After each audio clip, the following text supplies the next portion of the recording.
So testing, how are we doing with sound on this thing? Great. So thank you so much, Sophie. Sophie visited me in New York City, and from then we've been Twitter friends. So I want to especially thank you and the organization and everyone else who's been so thoughtful in bringing me here. One thing that I'd like to do is to kind of start with a very clear disclaimer about the whole museum anarchist thing. And that is that most recently I've been called the seven-headed dragon of the apocalypse to heritage sites. So, if any of you feel like you want to get up and leave, that's perfectly okay. You wouldn't be the first, you will not be the last. And a lot of people have asked me, why anarchist? Certainly, I don't want to empty out the contents of everything, burn the buildings down, and move on. Really, if you look at this video, it's really about reprioritizing what we traditionally have held as kind of museum and heritage best practice.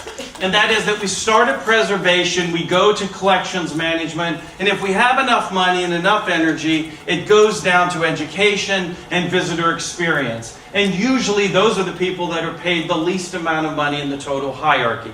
So the anarchy here is, after spending all of this time operating these organizations, that I'm really cutting it up. I'm disassembling it and I'm flipping it around and retaping it.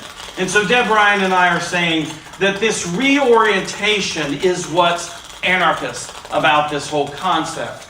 And the book itself doesn't necessarily present wholly new ideas, but what is new is that they're all found in the same place. And a lot of the consulting and traveling that I've been doing is really just supporting and validating the fact that a lot of these things are happening independently, internationally, but no one really knows about the kind of pilot projects that are going on. And so I want to start with The Little House. And The Little House is a book that a lot of American children grow up with. And the house starts out in its original location. The city grows up around it. People move out. They come back, take the house, and move it to a site that is very much exactly like the site that it originally was in. Now, the reason why I show you this is because it has always stood for me as a kind of romanticized vision of why we do what we do. Now, as an aside, I just want to tell you, when I say you or we, I'm really talking about me. Because this whole thing comes from me. I've been doing the very things that probably all of you have been doing. So I'm not pointing my finger except back at me. So when I say museum best practice is this last picture, and our goal is to duplicate that first picture, the important thing about tonight is everything that just left the slide. Everything in between is gone. We eradicate it. How many times have we heard about the period of interpretation? All of the stuff in between, the single narratives, all of those things that we view as museum best practice or heritage best practice, I'm questioning. So I give you again another kind of heads up. What I'm going to talk about tonight is what's not on the screen. Because I feel like this is the very problem with heritage sites right now. That we are doing this and we are absolutely losing everyone because we're not talking about the stuff that's not on the screen. And I just want to give you a little bit of background. Here's the book that we published. We published actually a year ago, October 1st. Sold out in 1 week, then they reprinted it. It sold out at the end of December, and then they reprinted it again in January. And that was the realization that maybe we weren't totally crazy with these ideas, that we were really starting to hear from people that these things started to resonate. And just so you think that I'm not a Johnny-come-lately, here I am in 6th grade. I was a Tar Heel junior historian. I built a model out of spaghetti. Yes, you can't tell, but that's linguine right there. A good Italian boy. I used spaghetti.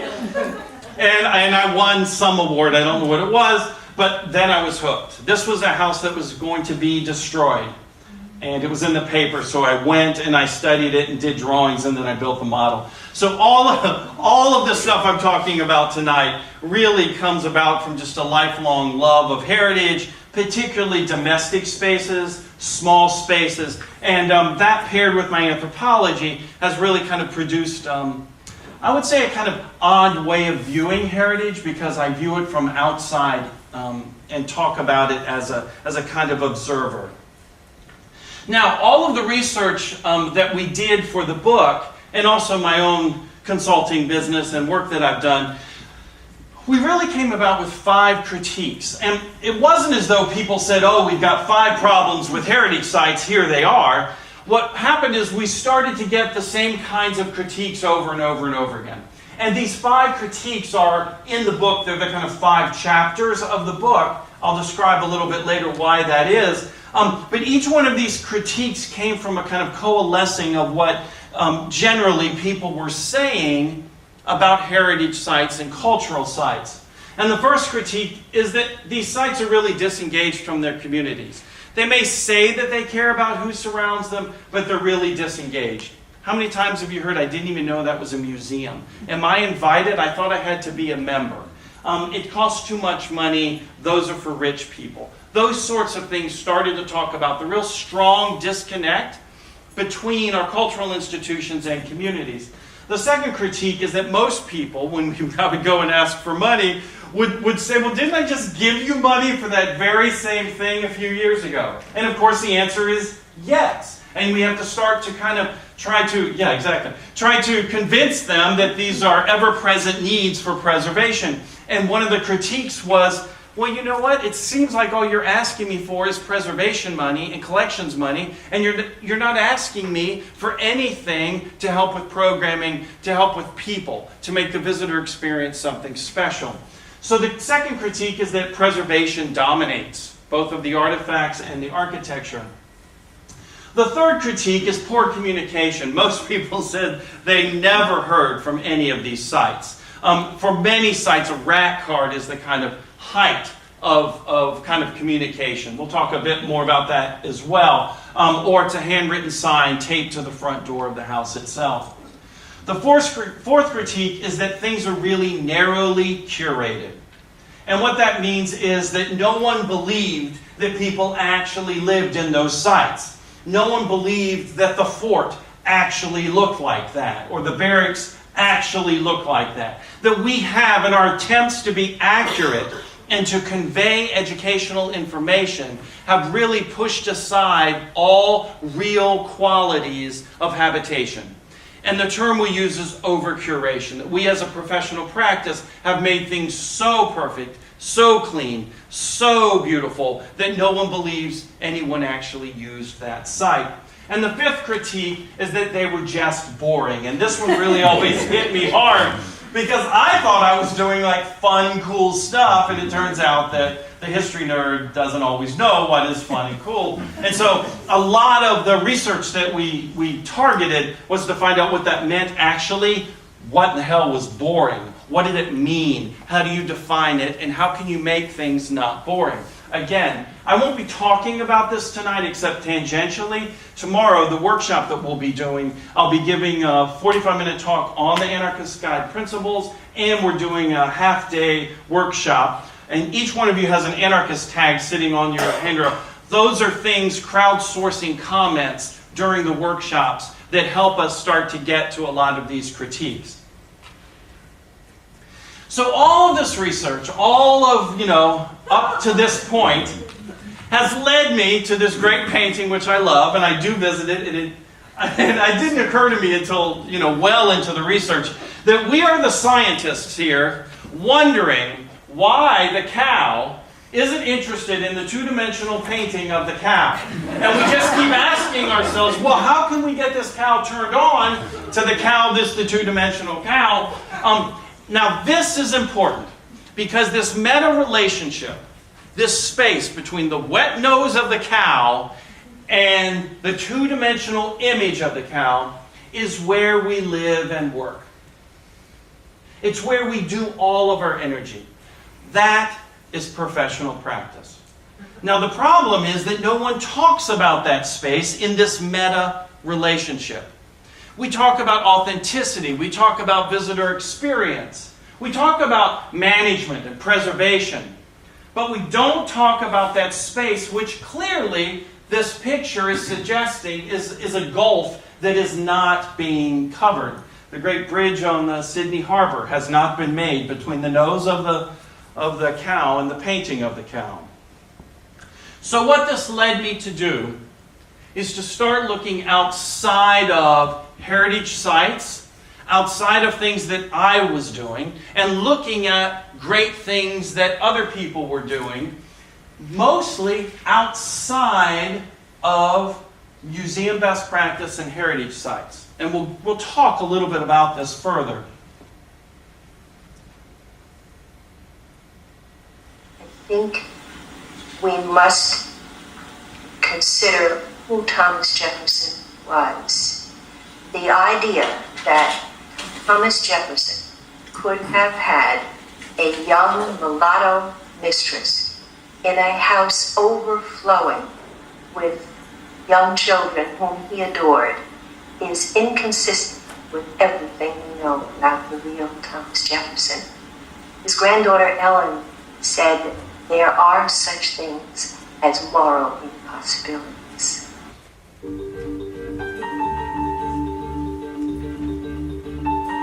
I didn't know there was a law against it. We could go away, but it's the principle, it's the law. I don't think it's right.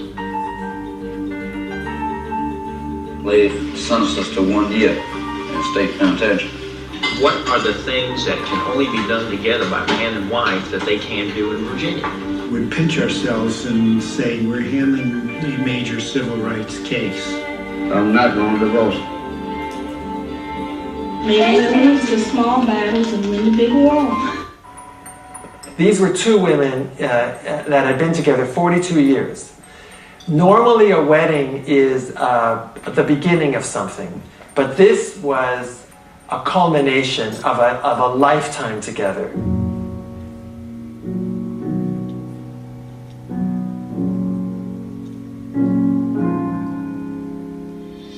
I had been asked if I would go to the airport and conduct the wedding ceremony there because Thea was in the final stages of MS and had been given 6 months to live, and her dying wish was to get married in Toronto.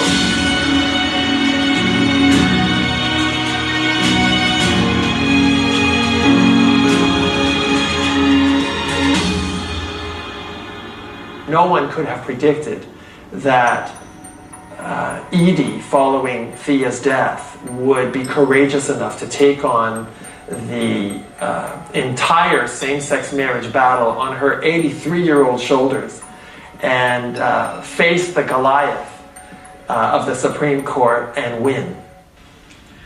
We apologise for the laws and policies of successive parliaments and governments that have inflicted profound grief, suffering and loss on these our fellow Australians. We apologise especially for the removal of Aboriginal and Torres Strait Islander children from their families, their communities and their country. Now the first question is, why am I showing you these 4 videos on this one slide? Because all of these things have happened. I'm old, but I'm not that old. All of these things have happened in my lifetime. Now the issue is that most heritage sites don't address the kind of fundamental core social changes, and I call them really tectonic shifts in the way we view history and the things that have changed just in our lifetime. So I, as a 52-year-old, will go to a heritage site and I'll get no recognition that these sorts of changes have actually occurred. If I do, I normally will get very small bits. They're not equal to the magnitude of change that these things have produced. And it's not just in the United States. I also consult in Canada, and the same issue there, and we'll talk a little bit about that later. And what I did is I took out one American example and I put in the Australian example, although I'm very impressed with the level of that engagement with that issue. It far exceeds what the United States has been able to do with their various marginalized populations. But the reason why this is important is because I want to take us to a place that is outside of what traditional heritage sites talk about. It's not about our site, it's not about our architecture, it's not about our furniture or our blue and white dishware, it's about the world around us today.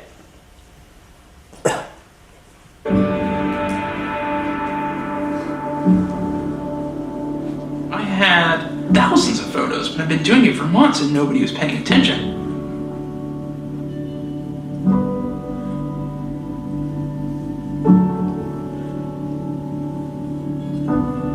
One day, I started a page called Humans of New York. Do you remember the happiest moment of your life? Paige passed me the puck and then I saw it work.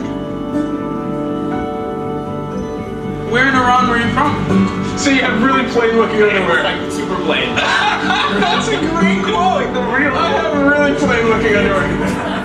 I think, we walk down the street and we see all these people and we do kind of wonder about their stories. The celebrations and the victories, and that's what people are engaging with. What I really hope to maintain is the culture of positivity, of celebration and support that these people share. And so this is a pop culture example of what's happening to a kind of understanding of what is history and what is narrative. What we traditionally are used to is top-down, honorific, single, usually white male, whom the site has been saved for, the narrative is all about, and if we're lucky, maybe the wife is mentioned, probably not any of the daughters. And so what's happening now is there's been a complete inverse to what the traditional notion of history is. What it means now is that all of our histories, all of our individual lives, our families, the things that we love and value, are of equal historic importance to a political figure from 1853. That who and what we are today is just as valuable. And that's where the whole notion of crowdsourcing for exhibitions, the notion of moving narratives to expand a wider number of people at the heritage site, it's coming from this kind of popular cultural base.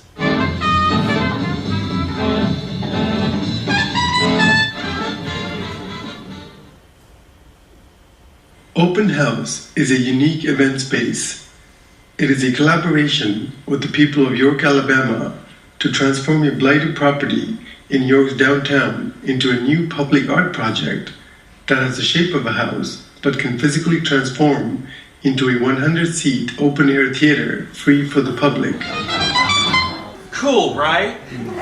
So talk about new ideas of preservation, right? This is not a house museum. It's been deconstructed, and through a lot of community engagement, they said that they wanted an outdoor community theater, and they reconstructed it to be an outdoor community theater. This slide is to show us all of the things that are happening on the fringe surrounding everything that we do. Meaning that most of the things up on the slide are not dead center to best practice museum or heritage work. If you look at the Guggenheim, this was just recently. So this was a protest projected on the outside of the Guggenheim. There is a shift, and ask yourself how often you've seen it. That people are less interested in the contents and the quality of the interpretation of the contents as they are how that organization treats the outside world. This is about Guggenheim's relationship to its labor and its labor relations. This is not how they're handling their artwork. This is about a kind of non-art related topic. So museums are no longer valued for what they house inside. They're also additionally being valued with how they react to what's occurring outside of them.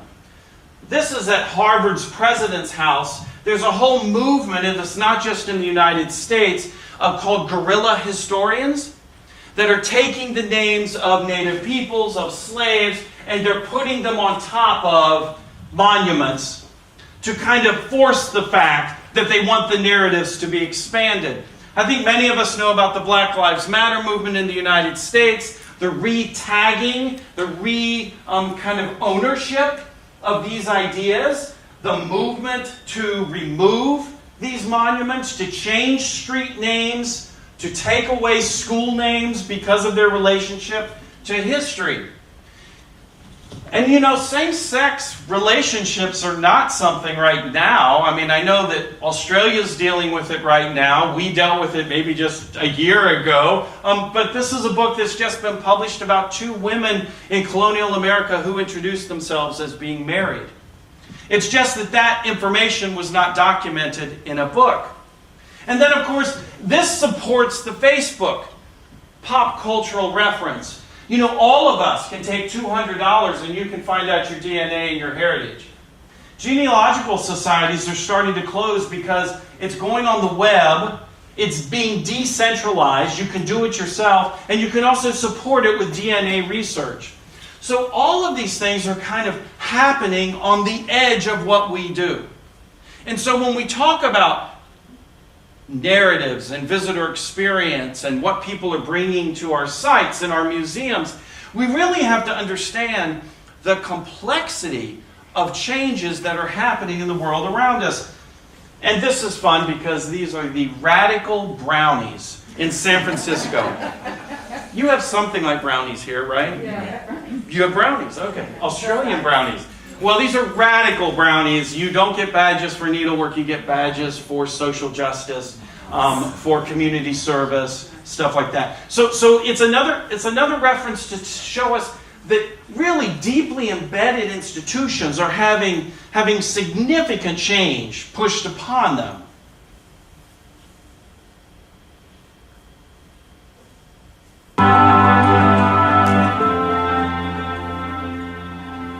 Now, totally different direction. These are fashion designers that are looking at mortuary clothing. And there's a new movement about green burials. So instead of being buried in the traditional way, where you would be put into a casket and it would be airtight and the goal would be to not let the body decompose, the new movement in preservation of the human form is to allow it to decay, to accept the natural feeling and process of death. And so I'm showing you several fashion designers that are working in this realm about clothing that instead of our best polyester suit that will not die, that they're producing fabrics and outfits that actually decompose with the body. And I'm showing you here, you can actually be buried into a pod where you become a tree. There's also another movement which is called the mushroom suit, which is really this kind of in-between state between fashion designers and science. And that is that it's actually kind of has spores for mushrooms embedded into the thing, so you decompose more quickly. And then what I'm showing you here is how we all deal with the dead stuff that we have in our archives. So what I'm saying here is that the dead stuff that we have in our archives is no different than the notion of death and preservation of our human form. We talk about long-term stewardship. We talk about collections management. We wrap everything in acid-free paper and put it in acid-free boxes. But what's happening outside of our organizations is that there are new and kind of decentralized notions of what burial and preservation of the human form, the dead human form, is.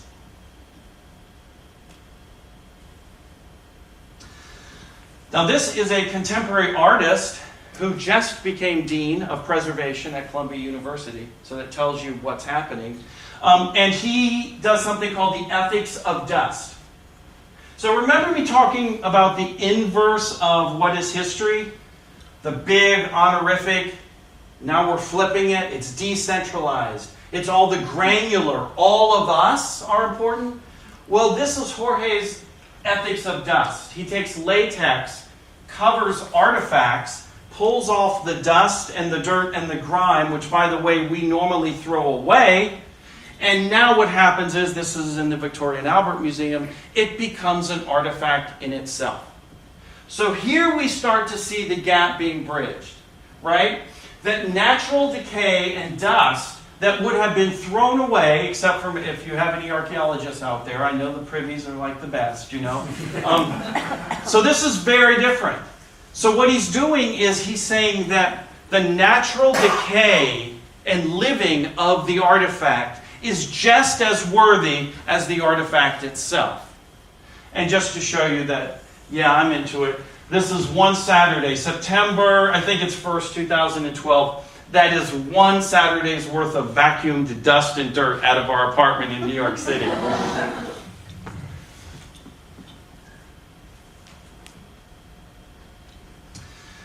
So it's happening not just in the United States, but I'm showing you at the top the Cecil Rhodes statue in Cape Town, the removal of the statue in Cape Town, the movement for decolonizing our museums, decolonizing our historic sites, decolonizing our heritage sites. And I show you as an example in Mumbai, this is the birthplace of Rudyard Kipling, and they finally, because such political turmoil has occurred, they finally said, okay, well, we'll preserve it as a heritage site, but it will have nothing to do with Kipling. We're going to turn it into an art gallery. And so the argument right now is that the government will not give money if it's related in any way to Kipling. So just kind of grasp that.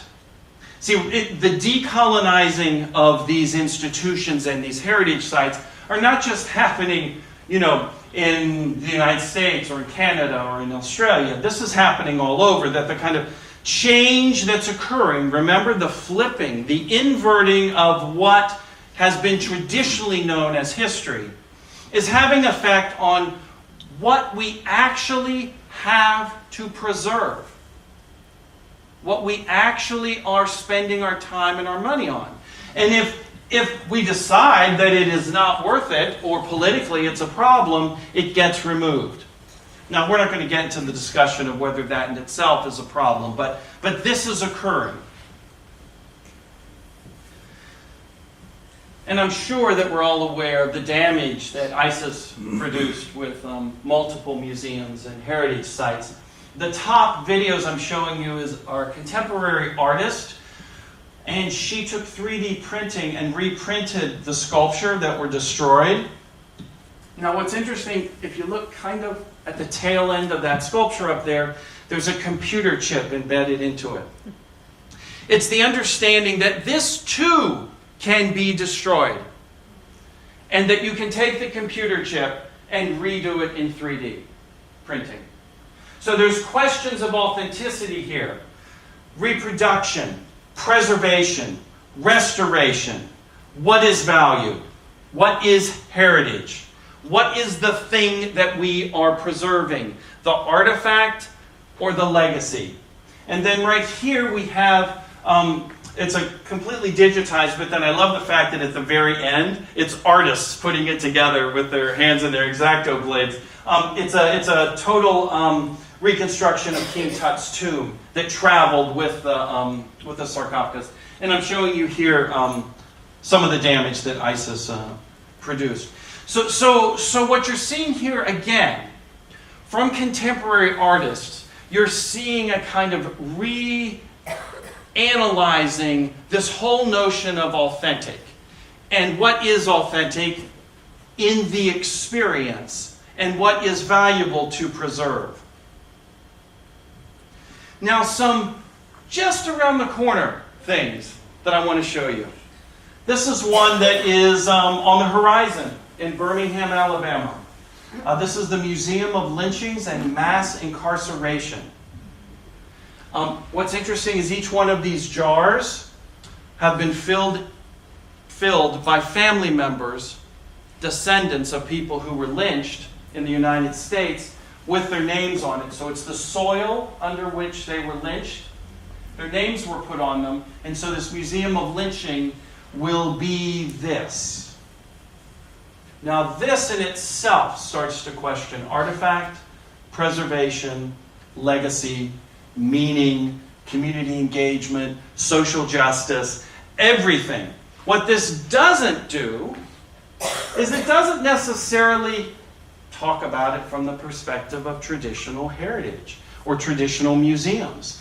This is all about a kind of documentation at a level which is immediate, current, contemporary, relevant.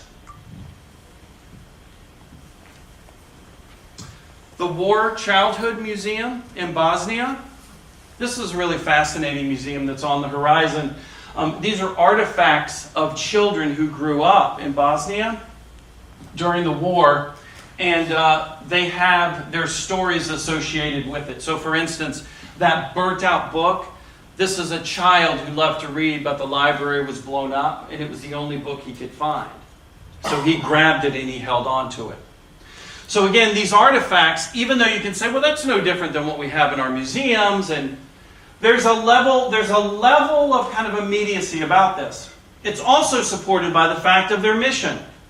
Their mission is not to educate the population on the history of the Bosnian War. Their mission is to teach people how to deal with growing up in a war today. So their goal is to help children today. It's not about the past. They're interested in using history to help people today. It's in their mission statement. It's extremely unique. And I have to say that it's a really powerful new kind of push in cultural institutions. That it's not tied to the narrative, it's tied to some element of social justice, something contemporary. And then I mentioned this briefly about Canada. The Canadian residential schools, very much like what occurred here, that the Native people's children were taken away from the families to be reculturated, and they were brought to these residential schools. And Mohawk, or they call it mush hole, and that's because the indigenous said that all they were served was mush, porridge.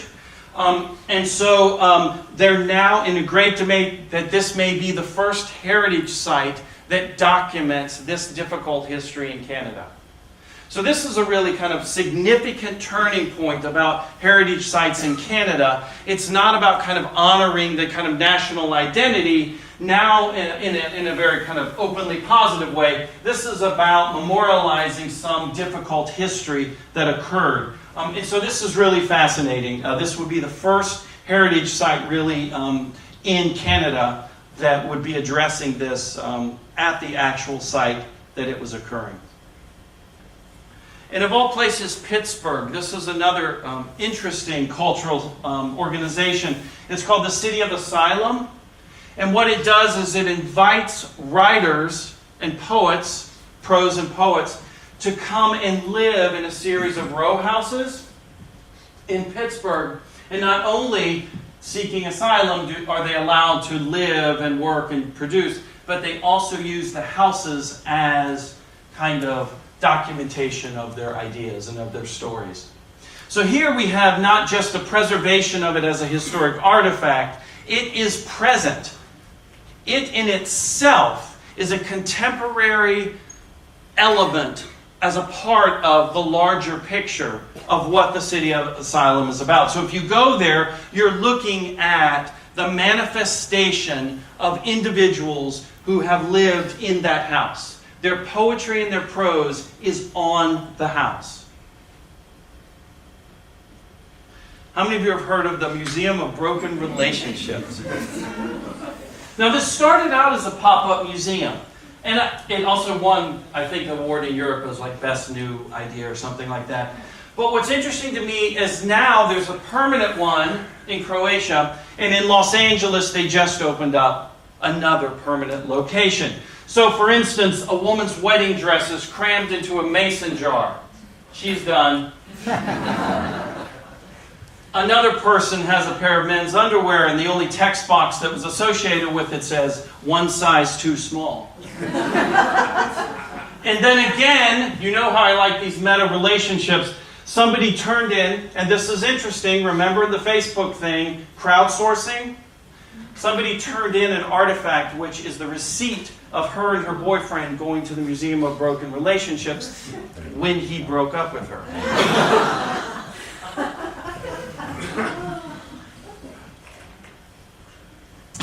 Now I'm showing you two things on the same slide. This is the Museum of Innocence in Istanbul and the Dennis Evers House in London. And the reason, of course, why I'm showing you this is they're both completely false.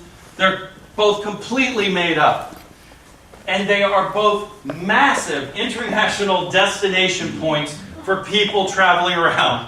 Whether you're a historic house nerd or whatever, these two are incredibly good examples of quasi or pseudo heritage sites.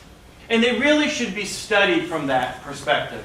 Too often, I think heritage and museum and cultural institutions just push these off of their list of interesting spots because they're not real, they're not heritage sites. I would suggest that we have a lot as a group to learn from these two sites. I'm here to ask for your support to design and build a portable historical society that can navigate the bustling urban environment of today's Soho while showing a glimpse of its past. Using unconventional media such as a Viewmaster and a smell station, I'll chronicle the evolution of Soho from rural farmland to high-end retail hub, charting its cycles of development and thus placing current-day Soho in the context of New York City's history. So now, in addition to those other museums that are kind of around the corner that are coming, new heritage sites, new historic societies are now going no bricks and mortar. For those of you that are actually dealing with bricks and mortar, you know how hard that is. So mobile pop-up museums. This is the history truck. It's an award-winning project outside of Philadelphia. And this young lady, and this is an important point, younger generations are not finding cultural institutions and heritage sites changing quickly enough, so they're doing it themselves. She bought an old ice cream truck, she turned it into the history truck, and she drives around Philadelphia taking oral histories and putting on pop-up exhibits about neighborhoods. It's better community engagement than almost any other established organization and museum in Philadelphia. And so there's several things here. One is the non-bricks and mortar movement. And the second thing is that younger generations are fed up with the slow rate of change that's occurring in organizations. So they're doing it themselves.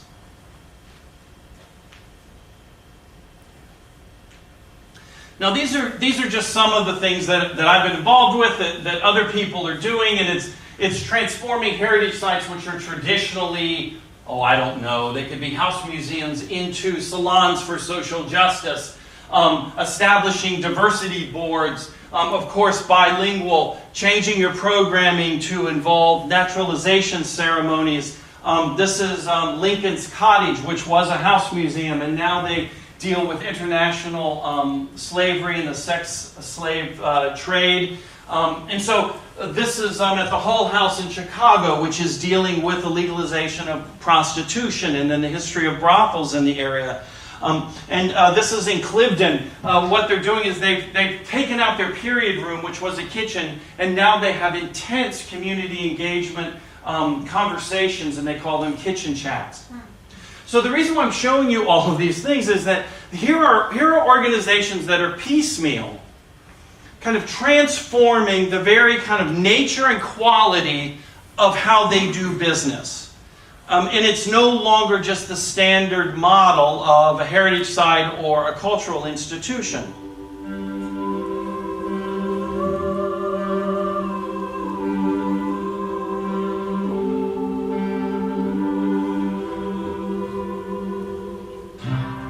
Up in the morning, out on the jet. So this is something that actually I started. And every time I do it, it gets sold out. Now imagine this. Instead of taking a tour of a heritage site, you actually come and wash the windows. And then you get to have a snack afterwards. Now you think that would be ridiculous, but every time I do it, I have more people coming. This is just a video of the immediate gratification and love that people have. Now, this is far beyond a kind of typical volunteer group. This is a kind of, I call them the Renegades, where we go around and take our Windex and our paper towels. Also, what's happening is you're looking at a lot of heritage sites that are now allowing you to play the piano, sit in the rooms, have tea. Actually, I've got a notion of actually having people come and dust while they're touring the house. So putting a dust piece in their hand and telling them to deal with it. A lot of people are taking out bearers, which I know you've done with a good deal of your spaces here. And we're starting to see all of these having tremendous impact on attendance, gift shop sales, admissions, all of that. Take a look at the video at the very top. That is a regular period room in a house museum where they totally disassembled it. It's the home of the Girl Scouts, and they've turned it into a fully interactive and immersive space where the little Girl Scouts can now go in there. Instead of stand behind ropes, they can actually engage in writing and authors. It was the library, so now it highlights female authors, and it promotes young girls writing and publishing. The bottom is the Automobile Driving Museum in El Segundo, California, which is kind of a funny place for this to happen. But it was a traditional place. It was behind chains, and they had text boxes. And last January, they decided to get rid of the chains, get rid of the text boxes, rearrange the cars, and then you can go every Saturday, and they'll drive you around in the passenger seat of 6 of their vintage automobiles. So you can get in the cars now, and you can drive around with them. They've gone from virtually no attendance to having lines. When I was there, we probably had 8 people lined up to take the rides in the cars. Now, one thing that is occurring, and it's one thing that I've been doing consistently in the United States, is bringing contemporary art, site-specific contemporary art happenings to heritage sites. And I'm showing you several things. What's important on this slide is they're not just tied to the site themselves. That the top row is all about the community. So we had signs put on all the posts in the area. People called in their poetry. This one was having 2 artists paint murals with primer paint on the outside of this house before we actually painted it. And then 3 months later, we painted the house all white. This got so much press. Either you hated it or loved it, but people started slowing down at this intersection, looking at this little lonesome house that no one paid any attention to. So it's overlapping a contemporary artist with a kind of subversive idea, and then pushing it outside of the site itself. There's also issues of site-specific contemporary art pieces like this theater piece for kids with special needs on the autism spectrum, children with vision impairments, where we actually use the collections in that way. His age was 79. My heart flooded in my chest. I knew he would be mine. Oh, marry the man to snatch his fortune, marry him for his name. Marry the man for true devotion, maybe it's all the same. All right, who was it?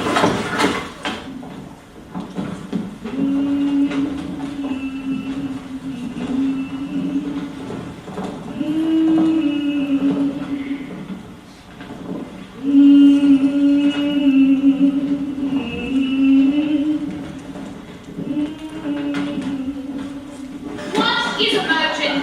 Who is a virgin and why? Sex is a matter of survival. So is perfect not having it. Someday I will break it. So this was a very strategic attempt of a kind of subversive but also immersive contemporary art happening in his historic site. So everything that you see here are things that you normally are not allowed to do. Talk about rumor, conjecture, gossip, eat, dance, roam a house free, there's contemporary art in it. So everything about this was a kind of test pilot for a lot of these ideas. I'm also showing you a site-specific dance piece, which was sold out with 6 episodes at a small historic site. And I was telling you a little bit about the guerrilla historians. This is actually an acquaintance of mine. She's a tactical historian who goes to statues and different house museums and actually holds up signs about what they're lacking in their narrative because the organizations are not changing. And then also another friend of mine, Joe McGill, where he sleeps in buildings that are not preserved, but they're slave cabins, to highlight the notion that preservation is leaving out a really significant portion of what's happening. And one of the reasons why Joe and I are friends is because we both sleep in heritage sites. I have this thing called Sleeping Around, where I sleep in historic house museums, and then I blog about them. This picture is from the Iron House in Melbourne, where I just spent one night a couple of days ago. I've lost track of time. And so what I do is I kind of strategically pick out sites where the narratives could use a little fleshing out and a little expanding, and then I write about those in the blog. And so here we are. We're kind of back where we started, because everything I've been talking about is outside of the kind of standard museum practice. It's not about the kind of period of interpretation. It's not about the collections management. It's all about community engagement. And so the difference here is that what I really want to say is that all of this needs to be happening simultaneously. See, I'm presenting to you all of these things in a slideshow, so you get to see them all together. But most sites are only doing one little piece of this. And what really needs to happen with heritage sites is that you understand that this transformation can occur, but it has to occur comprehensively. And that's those 5 critiques that I showed at the very beginning. Those 5 critiques are the kind of comprehensive view of the way we should be thinking about our cultural institutions. You may be really, really great at contemporary art installations, but your tour is really, really bad. And so what happens is we as heritage professionals tend to not want to be honest about the whole picture. Decide what to be and go be.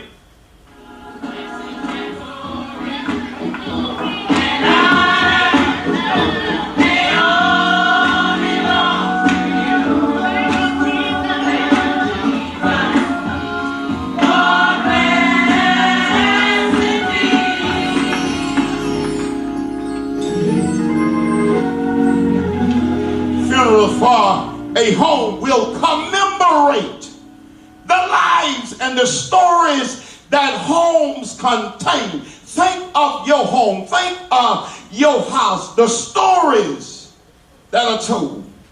This memorial homegoing service will coincide with the building demolition as an opportunity to celebrate the lives of the homes that this home has touched.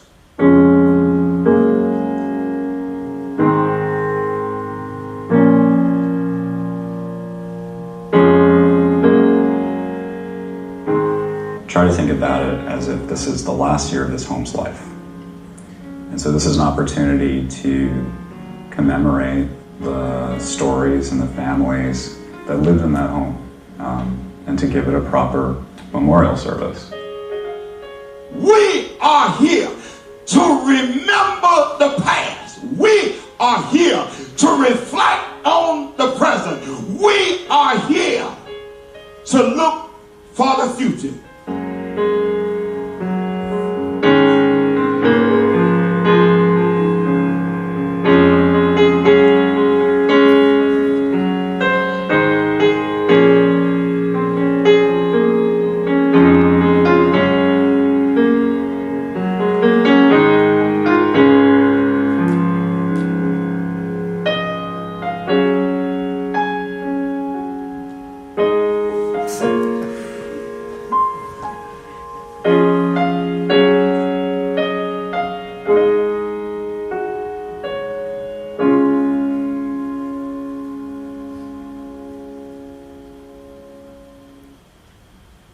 Thank you.